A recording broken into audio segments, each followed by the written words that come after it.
Well, howdy, church.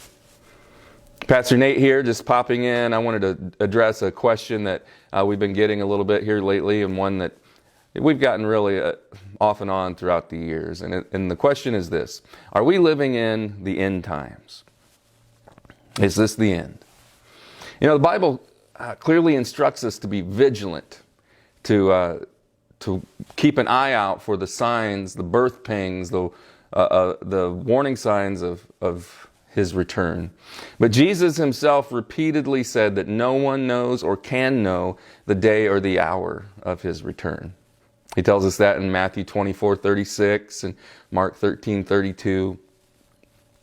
But we're surrounded by events and developments that could be interpreted as signs of his return, right? There are famines and earthquakes and disasters and troubles and persecutions and wars and rumors of war.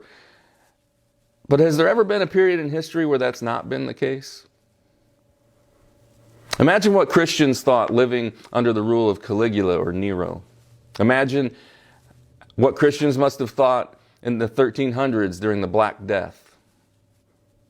A little closer to our time, imagine what Christians felt living in the shadow of the Third Reich and Hitler's Germany in World War II.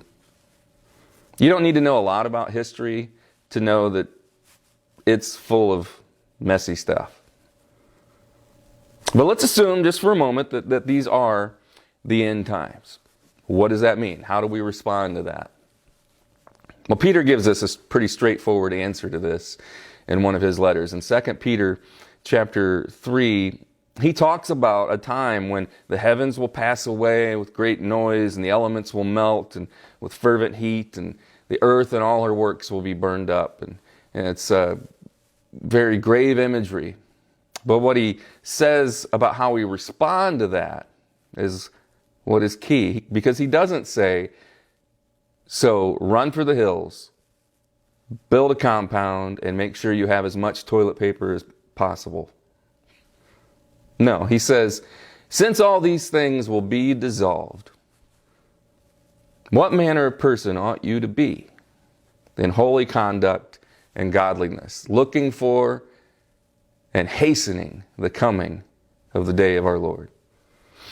As Peter sees it, if these are the end times, we have two responsibilities: to practice holiness and do good to others wherever and whenever we can. We're supposed to do the works of God while it is day. John 9:4. Paul says that therefore, as we have opportunity, let us do good to all, especially those who are of the household of faith. Listen, do I think these are the end times as described in Revelation? No, not really. Do I think we're closer today than we were yesterday? Absolutely. I'm praying that Jesus come quickly. But in the meantime, what I know Jesus wants is for us to be out loving and caring for people as he would. I love you. I'm praying for you. Now go be the church.